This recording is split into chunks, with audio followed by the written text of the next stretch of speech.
What's going on, guys? It's Gendo here, and I'd like to welcome you back to another edition of my Hexagon series.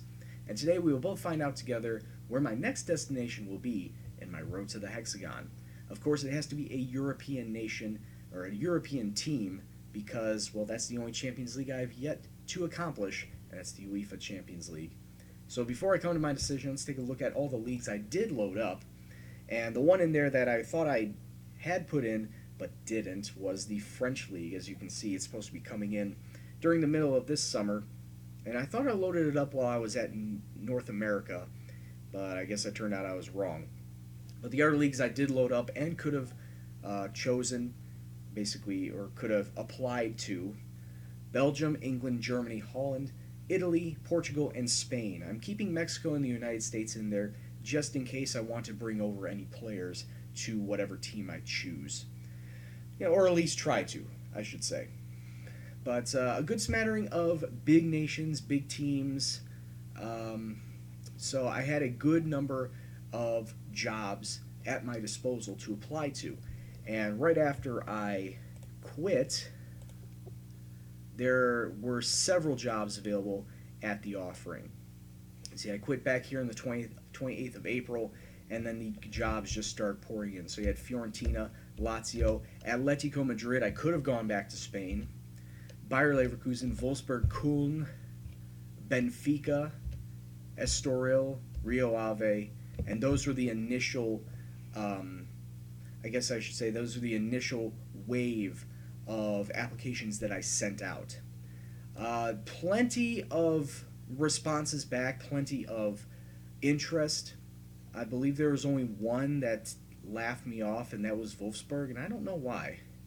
But as you can see, there's a lot of teams that were flattered, like Udinese, Middlesbrough, Leverkusen, going up. A lot of German teams that were interested in me. Hertha BSC was one of them. Real Valladolid, wasn't even going to touch that one. But several teams from up and down the league table from the top flight of all these nations. But there was one that I really wanted to go to, and that was Atletico Madrid.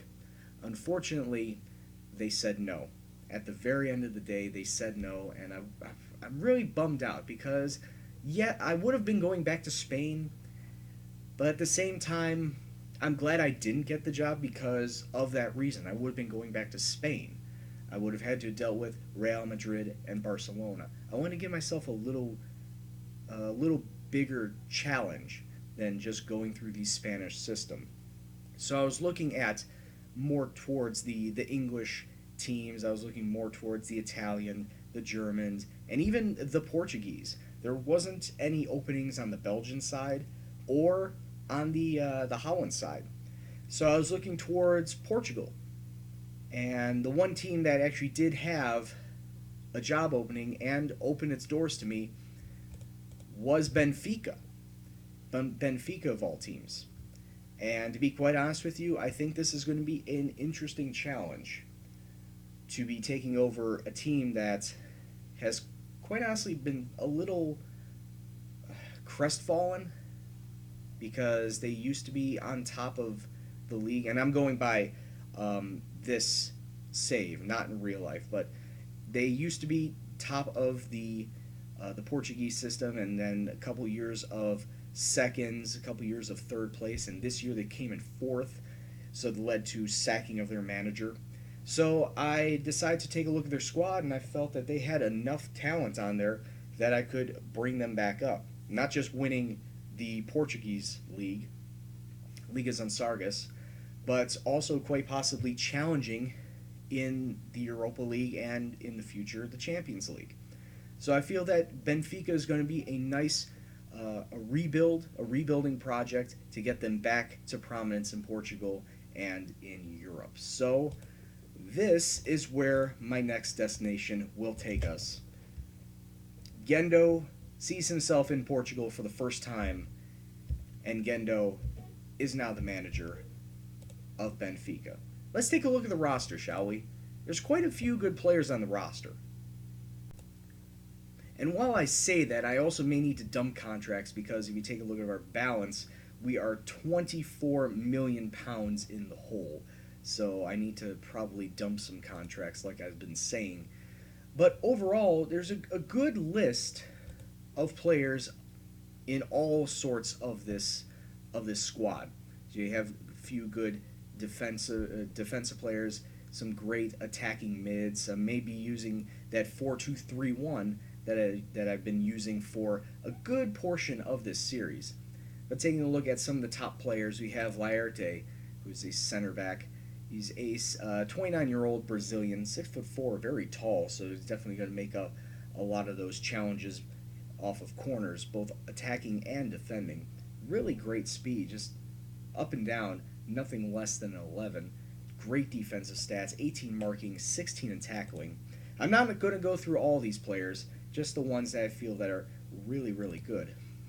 Then you have 31-year-old Raresh Ferrer from Romania. He is a left back who can also be playing up in left wing. I don't think I'm going to be using any wing back type formations, but it's good to know that he can play that position in case I do. Good speed, once again, good defending, all around a good defensive player. Then we take a look at some of the players up front. Ronald Solis, 32-year-old Colombian who can play in the attacking, right attacking mids. He can also be a center mid just in case I need extra support there, but not very keen on his physicals, but his mentals, vision, and attacking stats, amazing. He's going to be a great winger, especially if he's crossing a 16. He's definitely going to be a big part out there on the wing. A couple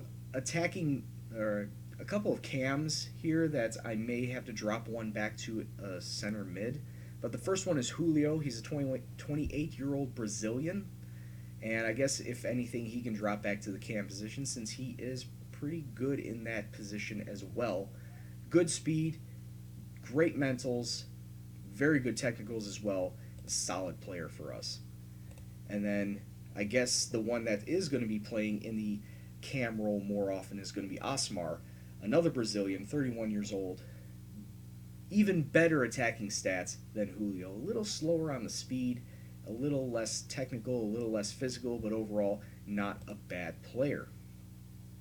Then going down, actually a couple of the strikers that I'm going to have a hard time swapping out between because they are so good. We have Joaquin Leguiza, and he's more of the attacker, I guess you could say. He's not as fast as the other player that I'm going to highlight, but 31-year-old Argentinian. He's got 17 in finishing. He's got 11 in first touch. He's got great penalty taking, good techniques, great mental attributes, decent enough speed, 15 pace, 15 agility, 15 acceleration. But then you take a look at Victor Hugo Ramos. He's 33 years old, also another Colombian on the squad. Actually, he has a little better attacking. I thought he was the faster of the two. No, he is the better finisher of the two.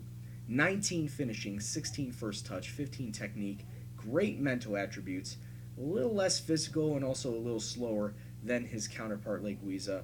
But overall, he's going to give me a tough time trying to figure out which striker I'm going to be playing in 4-2-3-1 if I don't go give it up and say, okay, 4-4-2 or maybe even 4-2-4. I don't know. It's wide open what formation I could choose at this point in time. Going down the list, and wait a minute. Vicente Velez. You ring a bell. You ring a big bell. Did you? Hold on. Did you? You did! Oh, it's the same guy from Valencia from all those years ago. He's at Benfica now. Oh, sweet. He must have left going by when he got transferred to Benfica. It looks like he transferred out to Benfica right as I left Valencia. Wow, amazing. But great. I get to have Velez back, so I don't have to worry about the defensive mid-role if I play any of those positions, though he is a lot slower than I last left him. But then again, he is 33 years old, so that's expected. 12 pace, 12 agility, 10 acceleration. Yeah, you drop down a lot in the speed, but your defensive stats are still there. A 20 marking, a 13 tackling. Okay, I think you dropped a little in the tackling, but great mentals as well. 16 in passing, so he can pass out of the back.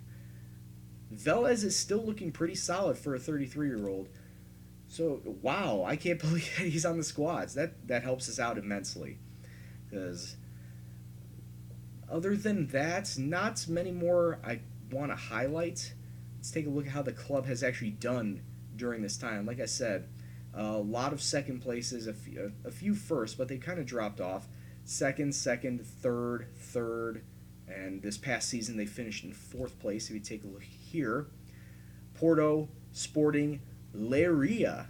I have no idea who Leiria are, but apparently they started out this game in the third division, the Portuguese third division, got themselves promoted, stuck around in the second division, then got promoted, relegated. They were yo-yo for a little bit, but then I guess it looks about 6 years ago they stayed up full-time in the Premier League and have done well for themselves, finishing third place this season after coming in, it looks like mid-table for a good portion of their time in the Premier League. So they must have done something right. Whoever is managing them has done something right in bringing in a lot of good players to get them up into third place. So, but outside of Porto and Sporting, of course, us being in the top four, Benfica will be playing in the Europa League next season. So I guess that's always good. I think that's going to be third qualifying stage. I'll have to take a look into that. It's definitely not automatically into the group stage. Taking a look at competitions, has Benfica done anything while they've been in this game so far? No, they've won the Portuguese league quite a bit. They've won the Taça de Portugal quite a bit, the League Cup quite a bit, but nothing in terms of European glory. They came runners-up in the Europa League back in 2026, but that's the only time they've sniffed any sort of European glory in this save. So that's going to be my goal, is to definitely try and get them back into European prominence, since it's been quite a good number of years since they won the Champions League. 61 and 62. That is 70 years ago at this point in time. So that's going to be my goal with Benfica. Get them back into prominent Portuguese presence, alliteration. Next season, try my best to get them as far in the Europa League as possible, and then see how we do in the Champions League if I qualify for it. Until next time, I'd like to thank you very much for watching. If you like what you saw, please hit the like button, subscribe if you're new. Comments, suggestions, questions, anything else. Do you think this is a good idea that I went to Benfica after passing up teams like Fiorentina, Udinese, Atletico Madrid? Let me know in the comment box below. But as always, this is Gendo, and I'll see you in the next video. Take care, and peace out.